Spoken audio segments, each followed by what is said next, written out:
हमारा अगला सेगमेंट है और करें पोस्ट।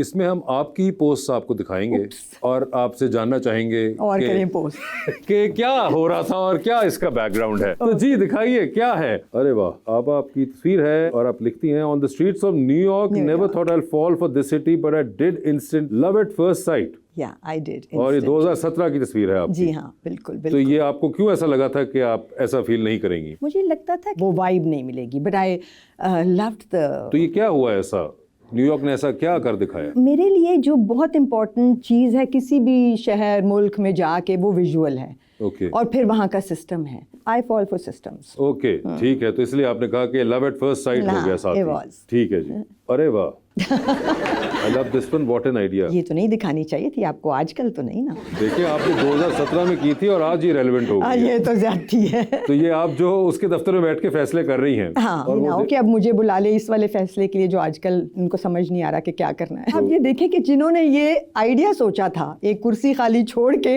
उनका वैक्स म्यूजियम है। हाँ, वैक्स म्यूजियम है। तो कितने कुछ चालाक लोग थे। चालाक लोग थे। यहाँ पे उनके बाल भी अच्छे थे, लंबे भी थे। For the Paseana fans out there, so blessed to be an inspiration for so many of you through such a meaningful and trend-setting series. ये वैसे अब हमें इतने देखते हैं फीमेल पुलिस ऑफिसर्स हैं, और ये आपका drama was I think early 2000s, something like that. उस जमाने में। So ये चीज की तब हम देखते हैं। आप ये देखें कि प्रोफेशनल औरत, और फिर वो कहानी भी पूरी उसके प्रोफेशन से रिलेटेड है, उसकी वर्किंग स्पेस में है, घर का कोई जिक्र नहीं था। इसमें किसी को नहीं पता कि मेरे घर में 2 बच्चे थे या नहीं थे या मेरी शादी थी। wasn't the part of story। ये कितनी इंटेलिजेंट बात थी, उससे पहले हुई ना उसके बाद हुई। बिल्कुल। एक प्रोफेशनल औरत, अभी भी हम डॉक्टर तो दिखाएंगे, मगर वो कहानी जो है वो बता रही है सास कैसी है और ससुर कैसा है, और घर में क्या पॉलिटिक्स चल रही है। औरत के प्रोफेशन का नाम तो हम ज़रूर लेंगे, मगर हम ये नहीं बता रहे कि प्रोफेशनल औरत होती क्या है। अगर मैं आपको मजे की बात बताऊं, it is not just to do with खातून का प्रोफेशन, तो अभी बिल्कुल है, मर्दों के प्रोफेशन में भी ट्रू। आपको कभी ये नहीं पता चलेगा, आप ड्रामे देखते हैं सारे, आपको पता नहीं चलेगा कि मर्द जो काम करता है उस काम के अंदर प्रेशर क्या है। प्रेशर क्या, वो पता ही नहीं है कि काम क्या कर रहा है। फाइल साइन करा ले। ऑफिस जा रहा है, ऑफिस जाने का मकसद सिर्फ ये है कि बीवी ने कोट पहनाना है, इसलिए वो कोट पहनाते हुए उसको दिखा दिया। अब वो एक ऑफिस में जाके बैठ गया है, वो किस चीज का ऑफिस है, वहाँ क्या हो रहा है, कौन सी फाइल है जिसपे वो हर कोई साइन कर रहा है। और एक वो दोस्त आता है जो एक कोलीग होता है, वो आके फिर उससे डिस्कस करता है कि मेरे घर में ये मसला था, आज बहुत परेशान लग रहे हो। और वो ऑफिस में भी सिर्फ ये सोचा, ये वाली लड़की जो है ये मुझे बहुत अच्छी लग रही है। मतलब ऑफिस जाने का मकसद उस लड़की से मिलना है।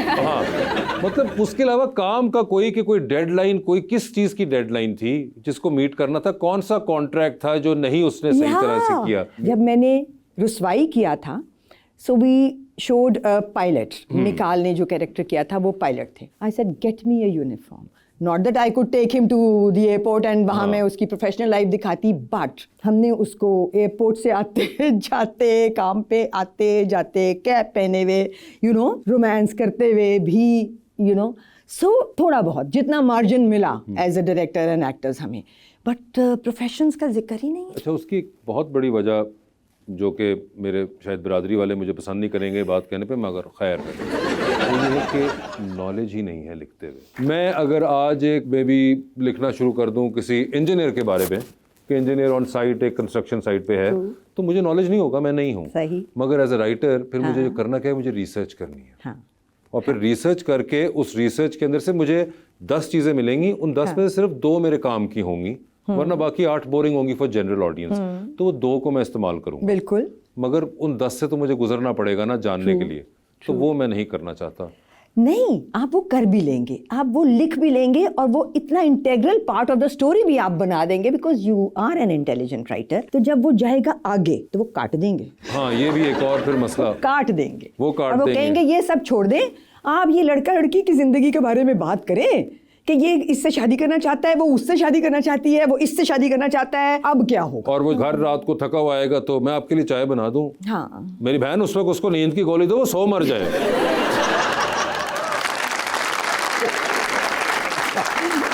जी आगे दिखाइए। ओहो, ये 3 पागल लोग हैं। कर क्या रहे हैं, बट तस्वीर इतनी प्यारी है और बद्दो कितनी प्यारी है। बिल्कुल। और beautiful memory from 4 years ago, we miss you girl, प्यारी बद्दो, इट्स टाइम, और आपने लिखा हुआ है। हाँ, सबसे मजे की बात है बुशरा आपा ने अपना फ्रेम बेस्ट सेट किया है, बद्दो बीच में से तकरीबन बाहर हो गई, कर चुकी है। एंड आई एम गेसिंग कि बद्दो आपा मैंने इस बड़ी वक्त मुश्किल से जगह पकड़ी है। आपने पकड़ ली, कराची आई होंगी बद्दो आपा और आपने हाँ, तस्वीर ली है। हाँ, तो मतलब फोकस जो है इस वक्त मेहमान पे होना चाहिए था, जो कि बद्दो आपा है, मगर बद्दो आपा को बीच में से बुशरा आपा और आपने बेहतरीन साइड पे कर दिया। ठीक है। और आपने नीचे लिखा भी कि mission accomplished, got the perfect background and face light both. और मैंने फिल्टर का कोई जिक्र नहीं किया। अच्छा ठीक है, हाँ, फेस लाइट कह दिया उसको, ठीक बट है। फिल्टर भी काम कर रहा था। ओके जी, आगे दिखाएं। ओह, अब ये तो दोनों के लिए है ताली, बद्दो के लिए भी और बिल्कुल, और उस्मा गिलानी साहिबा के लिए भी, और आपने बिल्कुल। उनके लिए पूरा लिखा हुआ है, the woman we love and admire aspire to be Uzma Gilani and lovely Badr Khalil to have such higher standards of excellence for us to follow। सोचो, अब ये देखें, ये सबसे इंपॉर्टेंट बात है जो कि आपने लिखी है कि standards of excellence for us to follow. तो बेसिकली जो बद्दो आपा ने और जो उज़्मा आपा ने स्टैंडर्ड फॉलो किए, वो सब कॉन्शियसली फॉलो किए जाते हैं जो आने वाले लोग होते हैं। मुझे जो एक वरी होती है वो ये होती है कि अब जो लोग आ रहे हैं उनके लिए ऐसे स्टैंडर्ड तो फॉलो करें ना, कि अगर वो सब कॉन्शियसली आज से 20 साल बाद फॉलो कर रहे हो तो वो स्टैंडर्ड्स क्या हैं जो फॉलो कर रहे होंगे, which is where that back comes in. मैं बहुत इस बात पे कई बार अपसेट होती हूँ कि हमारे बड़े बहुत अच्छे थे, हम वैसे बड़े नहीं हैं। सो यू नो, हम अपने बच्चों को वो जो इन्होंने हमें दिया शायद हम वो नहीं दे पा रहे हैं, बिकॉज हम भी किसी ना किसी रैट रेस में चले गए। ये तो ज़माना ही फ़र्क था ना, और हर ज़माने का मूड और हर ज़माने की ऑनेस्टी फ़र्क होती है। So the times have changed. हम अब और बहुत सी चीज़ों में सर्वाइवल की स्ट्रगल में हैं, as actors also, you know, the people of my times। So हम शायद वो सब नहीं दे पाए। ये इस ज़माने में लोगों के पास टाइम भी था और कमिटमेंट का लेवल बहुत ही कमाल था। सो हम प्रेशर्स के ज़माने के लोग हैं। सो शायद हम अपने से आगे आने वाले बच्चों को कोशिश हम फिर भी करते हैं, बट शायद वो नहीं दे पाए जो हमें इन्होंने दिया था। बिल्कुल, आई एग्री विद यू। तो ये कहाँ किया? This is Prague. ओके, यहाँ पर मिना, मैं और मिना बहुत एविड ट्रैवलर्स हैं, ट्रैवल पार्टनर्स हैं।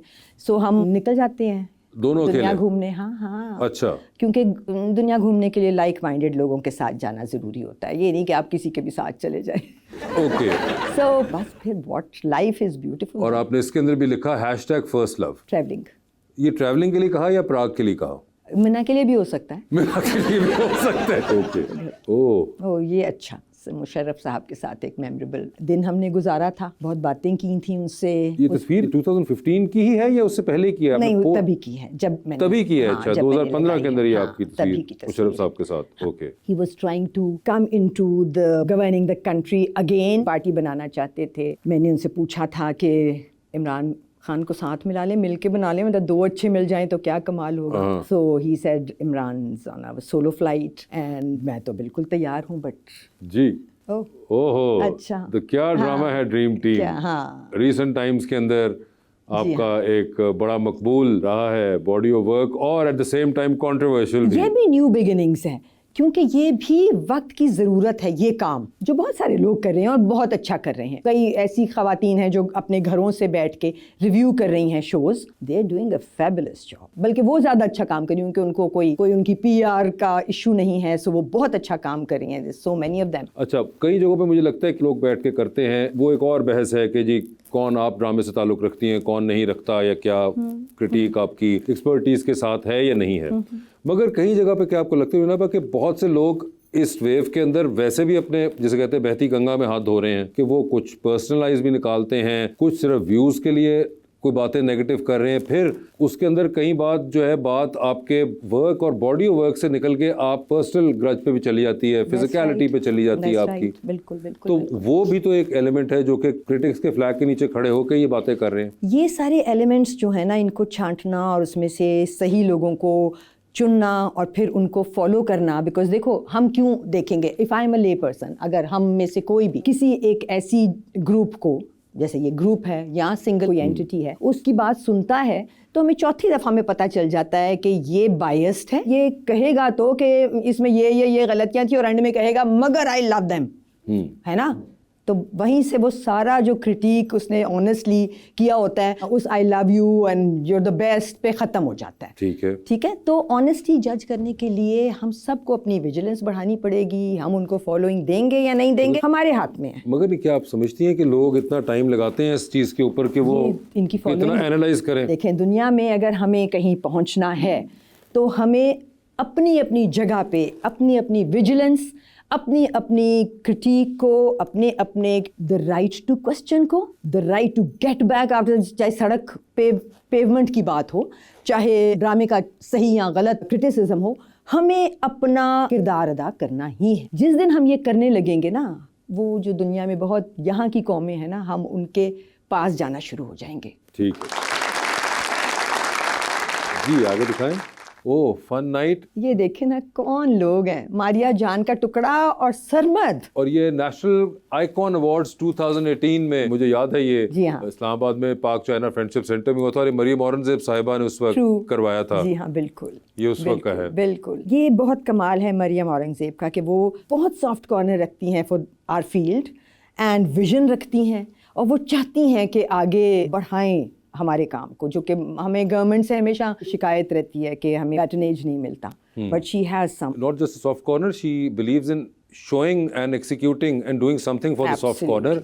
वरना तो बहुत से हुकूमती लोग होते हैं जो कि मुख्तलिफ हुकूमतों में रहे हैं जो उनका सॉफ्ट कॉर्नर होता है, मगर वो पता हमें नहीं बता चलता। देते हैं। हाँ, मगर वैसे नजर कुछ नहीं आता। करते। Exactly. तो ये आई थिंक एक मरियम औरंगजेब को क्रेडिट जाता है कि वो True. एक्सरसाइज भी करती हैं और उसके लिए एफर्ट करती हैं जो कि बड़ा विजिबल भी होता है। बिल्कुल।